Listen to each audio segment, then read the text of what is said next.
Avec la grâce de Hachem, Shabbat Shalom à tous et à toutes, on va étudier aujourd'hui quelque chose de très très important, qui est en effet une des clés que l'humanité cherche. Mais quelle humanité le cherche? L'humanité occidentale. Ça s'appelle la clé de l'abondance. C'est quoi la clé de l'abondance et qu'est-ce que ça veut dire l'abondance? L'abondance, on dit en hébreu shefa, shin, pei, ain. Mais aussi, les lettres shefa, si on les tourne, on a aussi le mot pesha. Pesha, c'est un crime. Alors nous avons l'abondance qui est reliée de façon directe à la culpabilité. Ça veut dire quoi? Ça veut dire que quand je pense que j'ai fait un crime, qui soit par l'action, par la parole, par la pensée, par le sentiment ou par le souvenir, quand j'ai fait un crime, que Dieu nous en préserve, je culpabilise, donc je me punis, et la punition, c'est ne plus d'avoir d'abondance. La source de l'abondance dans notre monde, qu'on veuille pas, qu'on tourne en rond, qu'on va tout droit, ça ne changera pas le fait que l'abondance dans le monde est liée de façon directe à l'attraction. Et l'attraction est liée de façon directe à l'intimité. Je ne vais pas parler d'intimité aujourd'hui, mais il faut savoir que l'intimité est un miroir dans notre vie et c'est le miroir qui nous montre est-ce qu'on s'est auto-puni ou pas. Et malheureusement, la majorité des êtres humains dans le monde occidental, c'est pour ça que nous avons dans les pays occidentaux très avancés, nous avons la naissance négative. Cela veut dire qu'il y a moins d'enfants qui naissent et plus d'enfants qui meurent. La raison est la même raison. Pourquoi? Parce que dans la Torah, se furtifier pour vous est la bénédiction de Dieu. Imaginez-vous l'agriculture qui ne furtifie plus. Imaginez-vous les animaux qui arrêtent de se multiplier. Le monde va s'arrêter. Donc, se furtifier, c'est le message de l'abondance. Et pourquoi je me furtifie plus? C'est à cause de mes pensées. Quelle est la pensée majeure qui va fermer le robinet de l'abondance? Parce que l'abondance est là, mes chers amis. Tous ceux qui étudient un peu la physique savent très bien que la lumière se condense en oxygène, l'oxygène se condense en liquide et le liquide se condense en solide. Donc, s'il y a de la lumière et tous les jours, merci mon Dieu, le soleil rayonne sur nous tous les jours. Donc, il y a tous les jours un surplus de lumière qui vont atteindre la Terre. Donc, nous avons plus d'oxygène et nous avons plus de liquide et nous avons plus de solide. Alors, pourquoi nous avons des gens qui n'arrivent pas, vraiment ils n'arrivent pas, à ressentir de l'abondance? La raison est simple. Je perçois le monde à travers mes sentiments. J'enseigne ça tellement de temps. Les gens sont têtus, ne veulent pas quitter cette histoire que le cerveau est le roi de l'être. Non, le cœur est le roi de l'être. Lève, le cœur est le roi. Et si vous allez remettre le roi à sa place, vous allez voir que tous les tuyaux vont s'ouvrir. Beaucoup de gens sont coincés, mais vraiment coincés. Ils n'arrivent pas à avancer. La vérité est dans les sentiments. Nos sentiments, malheureusement, des sentiments on nous a enseignés que nos sentiments sont pas bons, sont pas justes, sont pas vrais, sont maladroits. Beaucoup de choses, et surtout les indigos, que notre moteur, notre fonctionnement passe à travers les sentiments et non pas en majorité par la logique ou par l'intellect. On travaille beaucoup avec les sentiments. C'est pour ça qu'on est différent. Il n'y a rien à faire contre ça. Et dès que nous avons dans les sentiments la culpabilité, la première réaction qu'on fait, c'est qu'on s'enferme. Et quand on s'enferme, on ne peut pas, tout simplement, on ne peut pas. Quand on s'enferme, on ne peut pas recevoir de l'abondance. C'est pas que l'abondance n'est pas autour de nous, mes chers amis. L'abondance est là. Les gens riches, il y en a partout. Les gens heureux, il y en a partout. Mais il y a aussi des gens pauvres et des gens malheureux. Alors, qu'est-ce que fait la différence? La liberté de nos sentiments. On est obligé d'accepter. Et je vais dire, le mot-clé pour accepter, c'est le pardon. Donc, si j'ai l'amour et le pardon, je n'ai plus de culpabilité et j'ai ouvert le tuyau de l'abondance. Et si vous regardez toute l'histoire de la Bible, le peuple d'Israël avec Dieu, ou même les unions, les nations avec Dieu, vous allez voir que toujours il y a eu des moments obscurs dans lesquels les gens ont fauté, mais Dieu n'est pas rancunier, parce que s'il serait rancunier, personne n'aurait résisté 2 secondes. Alors, qu'est-ce qu'il faut faire? La solution est de libérer notre culpabilité du cœur. Et c'est pour cela que pour libérer la culpabilité du cœur, il faut réétudier les règles morales divines et non pas les règles morales qui ont été créées par certaines personnes dans l'humanité pour se cacher derrière un voile de justice, un voile de sainteté, un voile qui, derrière le voile, se cachent des choses les plus affreuses qui existent sur Terre. Et vous savez très bien de quoi on parle, même qu'aujourd'hui il y a Internet et même qu'il y a des dévoilements affreux, ça continue. Rien ne change. Rien ne change. Tout simplement, il normalise les choses quand il les publie. C'est tout.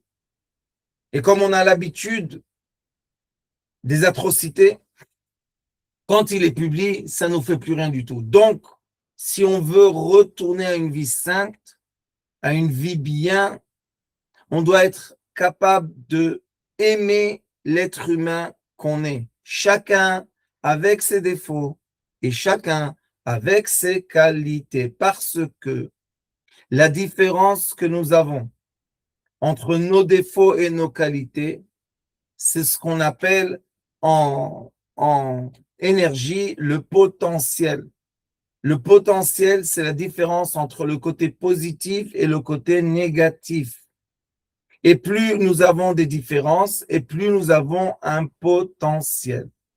Maintenant, les gens avec un haut potentiel, ce qu'on appelle les indigos, ou les gens avec des hauts potentiels, et on les appelle aussi avec les sentiments trop sentimental. Tous ces gens-là avec un haut potentiel, c'est très simple. C'est une batterie. Et nous sommes tous une certaine batterie. Maintenant, il y a les fils conducteurs. Et les fils conducteurs doivent savoir, on doit les mettre d'une telle façon qu'il y a des périodes que les appareils qui ont besoin d'énergie se connectent au fil et vraiment la batterie est contente qu'elle fait fonctionner des appareils que sans batterie sont statiques, ne bougent pas. Mais d'un autre côté, il faut jamais oublier que la batterie est obligée de se recharger. Se décharger n'est pas un défaut. Il faut faire la distinction entre je suis déchargé, je suis faible, je suis malade et je me décharge pour être utile. Ce n'est pas la même chose. On ne peut pas culpabiliser que des fois on a besoin de donner et des fois on a besoin de recevoir. On ne peut pas culpabiliser de ça. Et on ne peut pas culpabiliser que quand on ne reçoit pas de l'énergie, on commence à être rebelle parce qu'on est en train de survivre et on a besoin de recharger la batterie. Pour qui? Pour tous ceux qui nous accusent mais utilisent. Alors la solution se trouve où? La solution se trouve dans l'équilibre entre ce qu'on a dit, que dans la bénédiction de la nourriture hébraïque, il est écrit Val Toratra Shelimatanu Valachilat Mazon Shatazan Ume Farnes Otanu. On bénit Dieu de nous avoir donné la Torah qui est l'esprit et nous donner la nourriture qui est le corps. On le bénit qui nous les a donnés en équilibre. Il faut savoir ça. Toutes les religions qui sortent de l'équilibre matériel spirituel, c'est une invention de l'être humain. Et cette invention-là va vous mettre dans la culpabilité. Et la culpabilité va tout simplement vider la batterie. Et quand la batterie est vide, n'est plus utile, au lieu de la recharger, il la jette à la poubelle. Et ce que j'ai dit, vous pouvez comprendre quand les autres vous le faites. Mais malheureusement, on se le fait soi-même. Et c'est là le problème, qu'on n'arrive pas à avoir de l'abondance, qu'on n'arrive pas à étudier, qu'on n'arrive pas à avoir un couple, qu'on n'arrive pas à faire plein de choses. C'est parce qu'on s'est auto-jugé, on s'est jeté à la poubelle nous-mêmes. Personne ne nous l'a fait, on se l'est fait tout seul. Et pourquoi? Parce qu'on a accepté d'adopter des règles qui ne sont pas les règles divines, ce sont les règles des êtres humains. Vous savez que le Maïmonide, Rambam, il a tout un extrait dans ses livres d'Halachot, des commandements qui s'appellent les commandements de l'idolâtrie. Et là-bas, il explique dans le premier chapitre comment l'idolâtrie s'est mise en place dans le monde. Par une erreur, il n'y a pas de problème. Il dit la deuxième génération, qu'est-ce qu'elle a fait? La deuxième génération de l'idolâtrie, c'est devenu déjà un code social, c'est devenu déjà une façon d'être. Et la troisième génération, vous savez qu'est-ce qu'ils ont fait, les prêtres idolâtres? Ils ont tout simplement utilisé l'ignorance et la culpabilité pour créer des idoles et des dieux que eux, ils étaient derrière le voile de ces dieux-là pour tout simplement les Natzel, utiliser, mais c'est pas utiliser, c'est profiter de la masse des gens. On le fait aujourd'hui aussi, c'est la même chose. On nous a donné la liberté, mais on est vraiment des esclaves.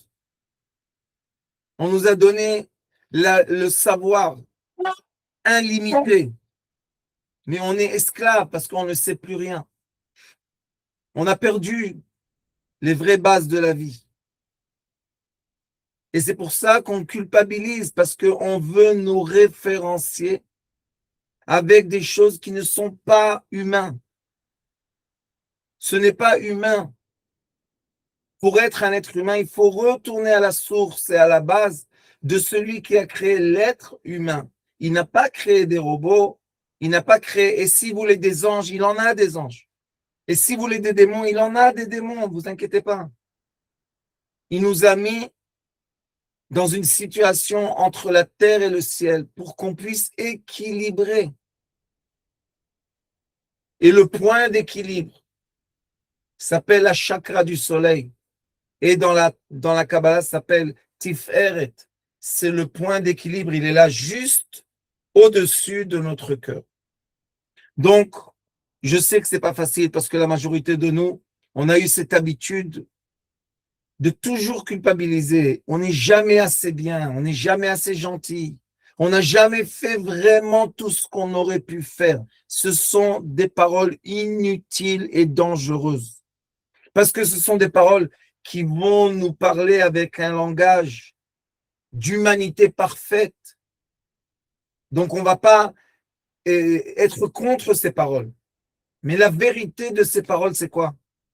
C'est la culpabilité qui est l'ennemi majeur de l'être humain. Et regardez, de nos jours aujourd'hui, Dans les sociétés que l'homme blanc a décidé que ce sont les tiers-mondes, ce sont les primitifs, ce sont les indogynes, tout ceux-là qui se moquent d'eux, vivent en société des générations comme nous, puisque eux, ils sont des êtres humains et nous sommes des êtres humains.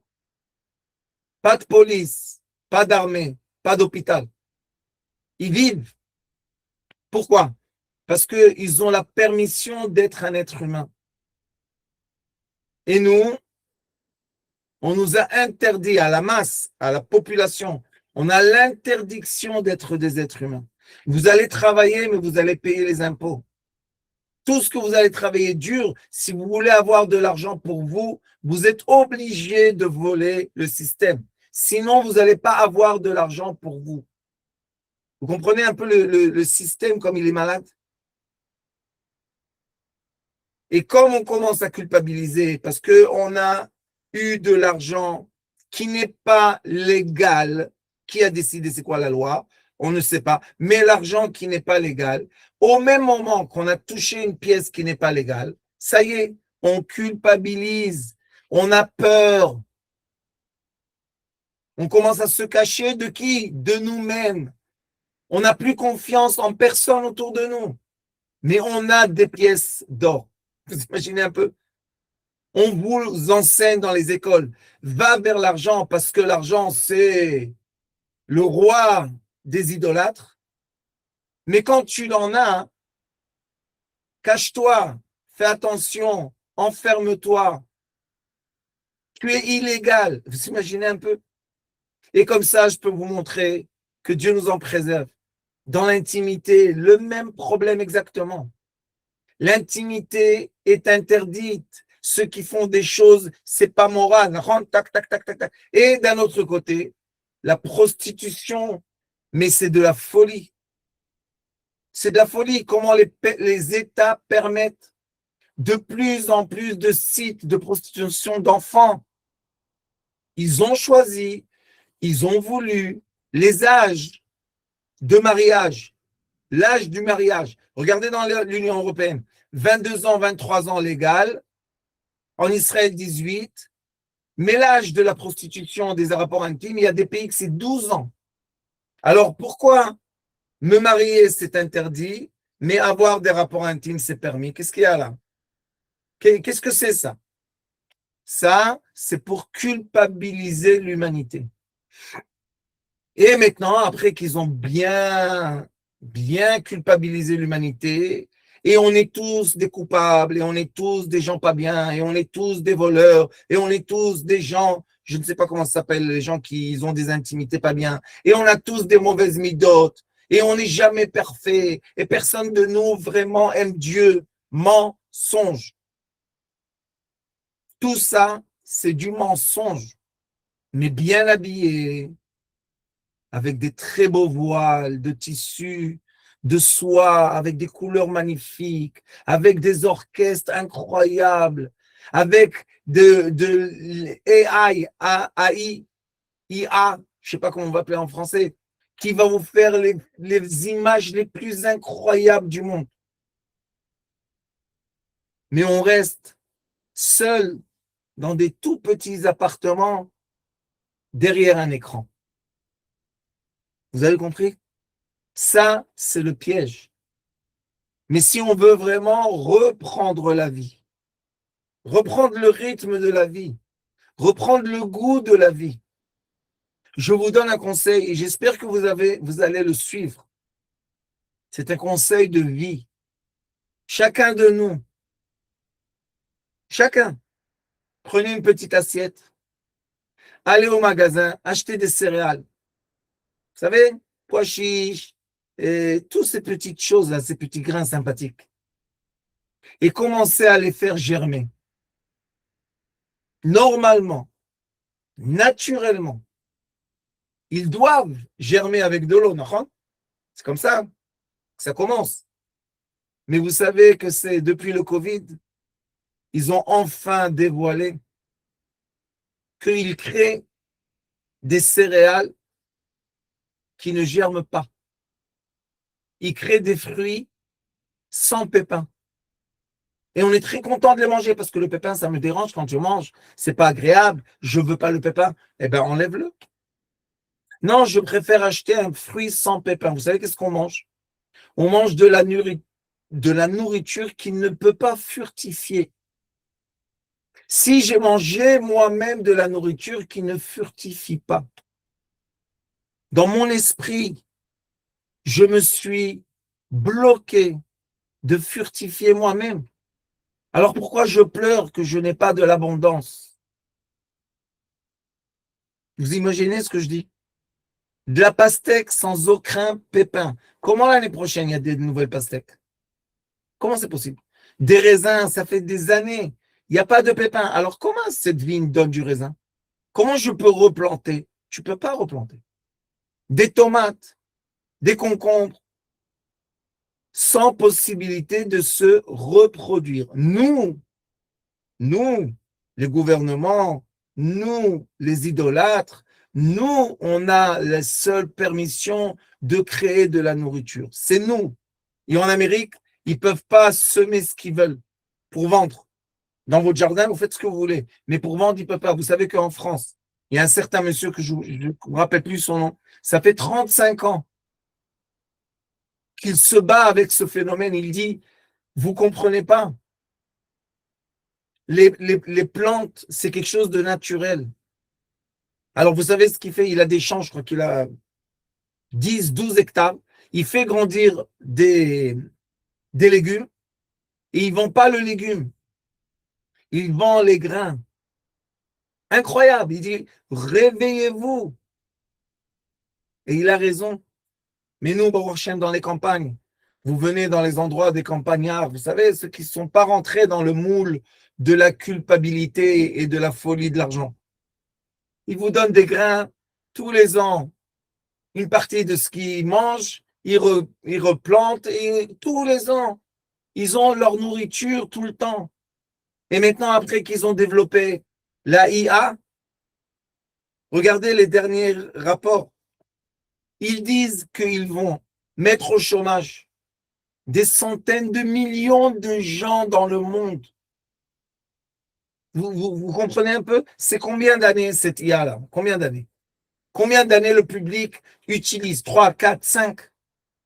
Comment en 5 ans, on peut dévaloriser des millions, des centaines de millions de gens? On n'a plus besoin de vous. Vous imaginez un peu? Et avant cela, qu'est-ce qu'ils ont fait? Ah, tout le monde va étudier le high-tech parce que le high-tech, ça emmène beaucoup d'argent. Le piège, si vous voulez attraper une mouche, vous savez ce que vous faites? Vous donnez de l'eau avec du sucre. Elles ne peuvent pas s'arrêter. Mais quand elles ont touché l'eau avec le sucre, l'eau se colle à leurs ailes et elles meurent dans le récipient de l'eau sucrée. L'être humain, la même chose. On nous a dit, gagne de l'argent, c'est le sucre. On va vers l'argent, tac, IA, fini. Et un jour, qu'est-ce qui va se passer quand ils vont faire leur guerre entre les pays et ils vont bombarder les centres IA? Qu'est-ce qui va se passer? Tout cela, mes chers amis, c'est parce que on ne veut pas que l'être humain s'équilibre entre son esprit et son corps physique. Et c'est pour ça que Rambam a dit, Maïmonide a dit, Nefesh bria beguf bari. Ton esprit spirituel sain doit être dans un corps équilibré, sain. Mais pour que le corps soit sain, on doit le nourrir. On doit le nourrir de façon naturelle. Et je vous dis, vous allez voir l'effet magnifique de mettre des céréales et les faire germer. Vous allez voir, ça travaille dans le cerveau. Vous savez qu'est-ce que ça fait? Ça réveille le cerveau à savoir que oui, on est normal.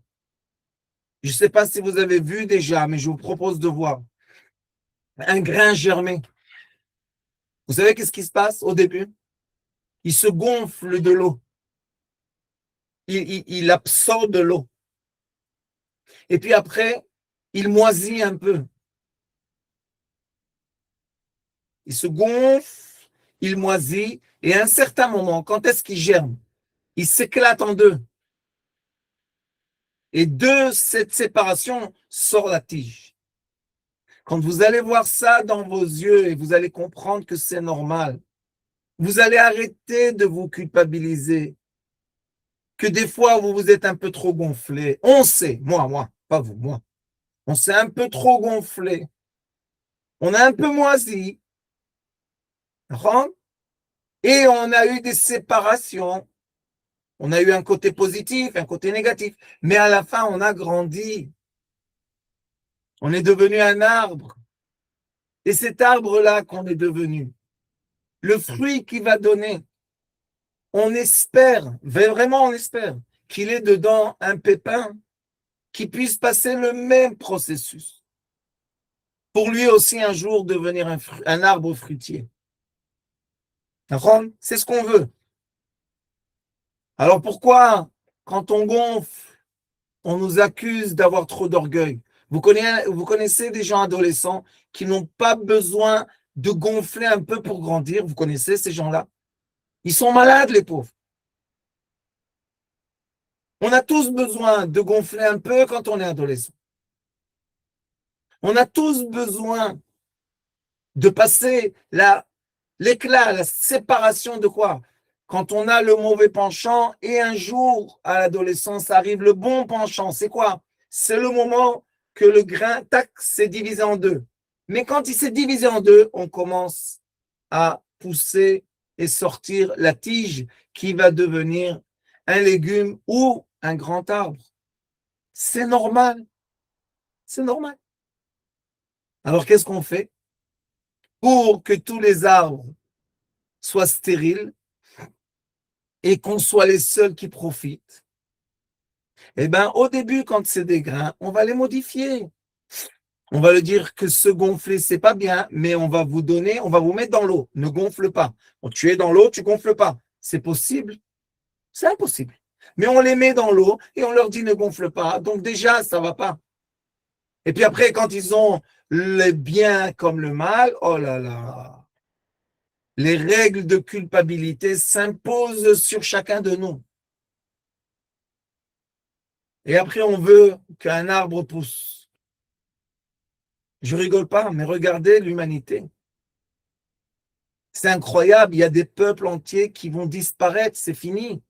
Sauf si les gouvernements vont décider, comme il y a certains pays, qui vont payer pour que les gens se multiplient.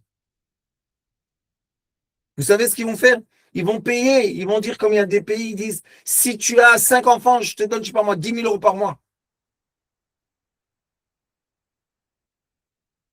Et là, peut-être, on pourra sauver, peut-être, des peuples entiers. Alors, Hachem, le créateur de l'être humain, qui nous a donné cet libre arbitre magnifique. Pourquoi il nous a donné le libre arbitre? Parce qu'on est dans un monde qu'on doit faire le tri entre la lumière et l'obscurité. On ne doit pas rejeter l'obscurité. Faire le tri, ça veut dire mettre chaque chose à sa place.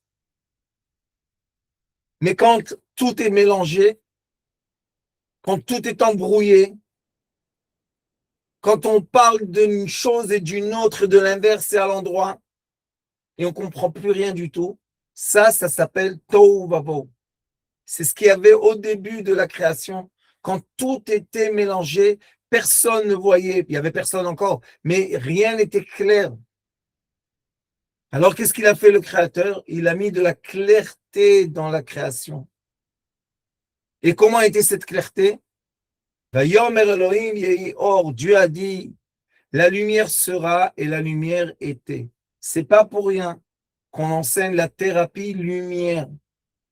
C'est pas pour rien que toutes les technologies dans toutes les générations, à la fin, sont parties chercher quoi?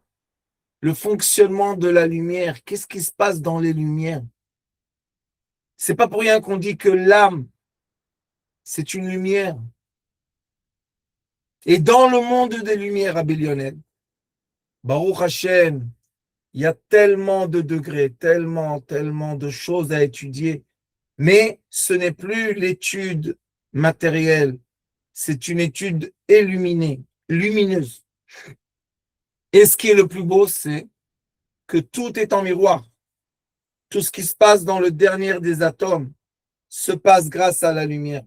Et plus c'est petit, et plus c'est grand.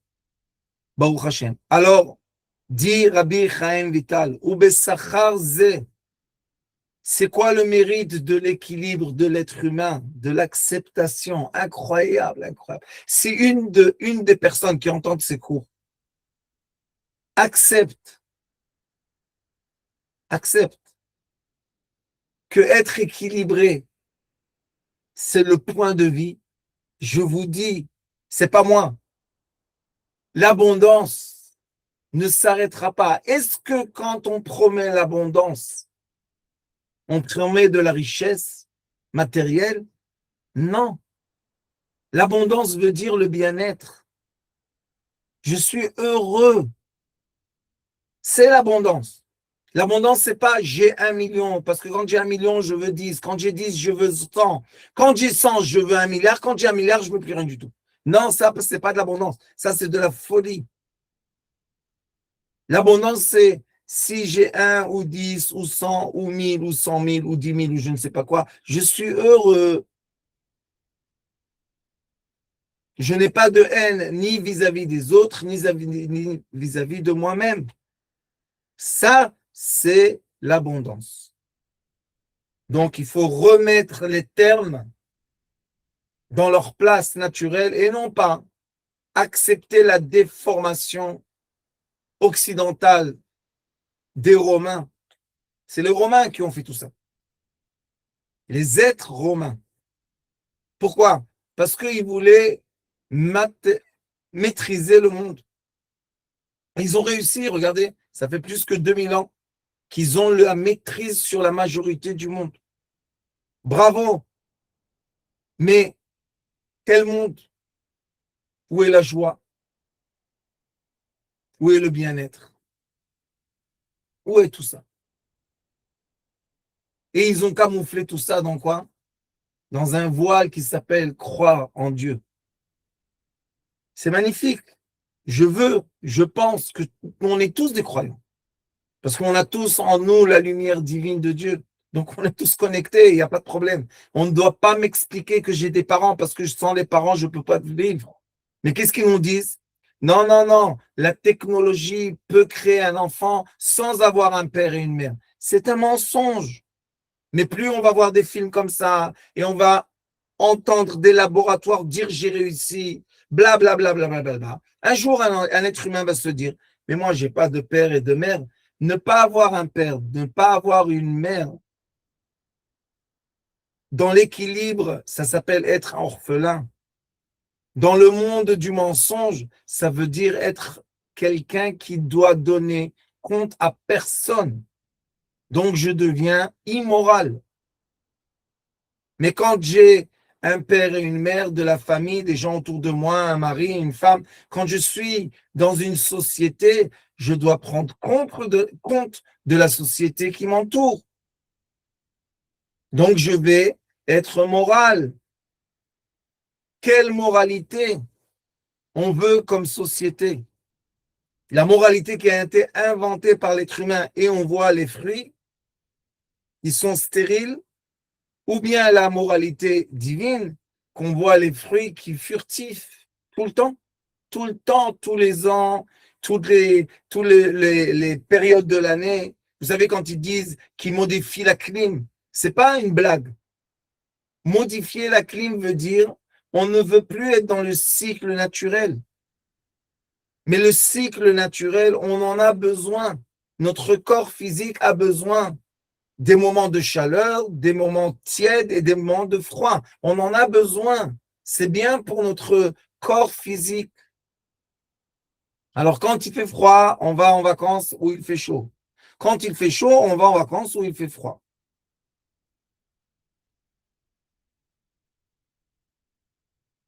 Avec l'aide de Hachem, j'espère, je vous souhaite et je me souhaite, tous, de tout mon cœur, que quand on va réaccepter qu'on est des êtres humains, qu'on a été créés. On ne crée pas, nous, l'humanité. On a été créés. On va arrêter de se détester et on va arrêter de culpabiliser parce qu'on était des êtres humains.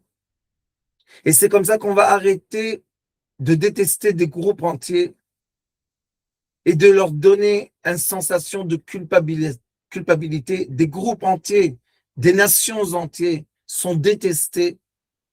Des nations entières sont détestées. Je veux dire quelque chose, je ne suis pas un homme politique, mais juste pour vous montrer une image. Vous voyez qu'en Europe, il y a des pays qui sont contre l'immigration. Il y a des manifestations, ils brûlent les hôtels, tout. Posez-vous une question. Comment il y a eu cette vague d'immigration qui est en train de envahir l'Europe? Comment? Qui les a appelés? Ils étaient dans leur pays. Qui les a appelés? Qui leur a dit, venez chez nous, il y a de l'argent? Ceux qui ne voulaient plus travailler. Ceux qui ne voulaient plus, ils voulaient prendre le chômage, prendre de l'argent, mais ils ne voulaient plus travailler. Alors quelqu'un est obligé de travailler. Ils ont emmené les esclaves pour travailler. Et maintenant, ils sont plus contents parce que les esclaves sont devenus une société qui est éduquée dans les écoles. Donc, le premier père et mère qui sont venus pour être les esclaves, pour nettoyer, pour travailler dans les usines, pour souffrir, il n'y a pas de problème, mais ils ont fait naître des enfants parce qu'eux encore, ils furtifs. Et on est plus content que dans les écoles nationales. Vous savez qu'à Tel Aviv, il y a des écoles, il y a seulement des Africains. Seulement. Vous imaginez un peu? Des écoles, des classes, il n'y a plus, à Tel Aviv, il n'y a plus d'enfants normaux, presque. Il y a seulement des enfants comme ça. Alors maintenant, on a le racisme. On est contre ces enfants. J'ai rien compris. Ah, vous voulez intégrer des esclaves qui sont quoi? Qui sont stériles. Ah. Et comme ils ne sont pas stériles et furtifs, maintenant on veut les tuer. Regardez l'histoire de l'Égypte et le peuple juif. Vous pouvez faire copie-coller. C'est tout. Tout se répète. Alors, mes chers amis, c'est très très simple. Le Maïmonide nous donne un conseil. Il dit quand tu vois que ça dégénère, mais vraiment, n'aie pas peur de partir dans les champs, dans les déserts. Vous savez ce qui est bizarre? C'est que dans toute l'Europe, acheter une ferme coûte presque rien. La liberté est gratuite. Alors pourquoi les gens, vous savez combien d'années demandent Guilla? Ça fait 15 ans que je dis dans mes cours. Vous avez des maisons qui coûtent des millions dans les villes. Mais c'est une prison en or. Vous pouvez avec cette maison acheter la liberté, la nourriture, les animaux, le bien-être. Vous voulez de temps en temps, on est obligé un peu de se polluer. Alors on va prendre la voiture, le train, et on va aller dans les grandes villes. On va respirer un peu de la pollution et on va repartir. C'est simple. C'est simple. C'est simple. La vie est un cadeau simple. Aucun effort. Aucun effort. Redevenir simple. Avec l'aide de Dieu, qui nous rentre tous un esprit simple, un esprit vital, un esprit de joie, un esprit d'amour simple. Un enfant, un bébé, quand il sort du ventre de la maman, qu'est-ce qu'il veut? Il veut du lait. Simple, simple. Il n'a pas encore étudié, il n'a pas été à l'université, il n'a pas comment dire, un degré de professorat, mais il sait tout seul aller prendre du lait. Essayez, Rabbi Lionel, de développer un robot qui sait chercher le lait. Essayez. il doit sentir.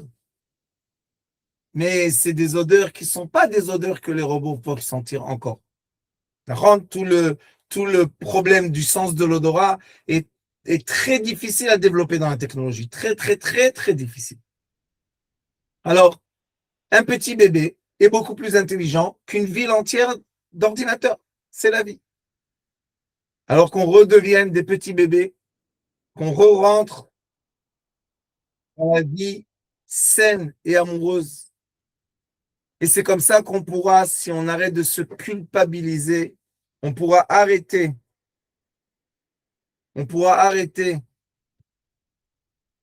de accuser notre prochain et chercher chez tout le monde les défauts. On a tous des défauts. Moi, quand on me dit que j'ai des défauts, je leur dis, vous avez raison, quoi. Ah, vous avez vu enfin? C'est bien. Parce que moi, je ne cache pas. Je ne cache pas. J'ai des moments très bien, Baruch Hashem. Et j'ai des moments obscurs. Merci, mon Dieu. On est équilibré. Le grain, tac, c'est divisé. Merci, mon Dieu. Et il y a une tige. Et notre arbre, il donne des fruits, il donne de l'ombre, il donne des fleurs. Baruch Hashem, Baruch Hashem. Non, coupe, essayez. Quand vous allez faire germer vos grains, quand ils se divisent en deux, coupez une partie, enlevez une partie. Vous dites non, celui-là c'est négatif, on l'enlève. Ça germe plus, c'est fini, ça s'arrête. Alors l'abondance et l'équilibre de nos paroles, l'équilibre de nos actions, l'équilibre de nos pensées, l'équilibre de nos sentiments, et surtout, mes chers amis, mettez en équilibre vos souvenirs. Ça ne sert à rien d'amplifier un souvenir pour souffrir. Oui, j'ai eu une expérience, j'étais petit, j'ai vu l'expérience comme un enfant, c'est plus la même chose, c'est tout. Et je vous donne un exemple pratique. Tous ceux qui étaient dans la maison de leurs grands-parents, et après ils sont partis, ils sont revenus après 30 ans, qu'est-ce qui se passe? On a tous ce réflexe qui dit, ah, elle est petite la maison, mais elle était immense. Oui, relativité. Donc, on va être relativité et on va rentrer dans le point zéro équilibré et on va avoir un très beau Shabbat. Parce que le Shabbat, c'est un jour que Dieu a dit, je le mets au milieu. 3 jours avant, 3 jours après, 7. Le Shabbat est au milieu.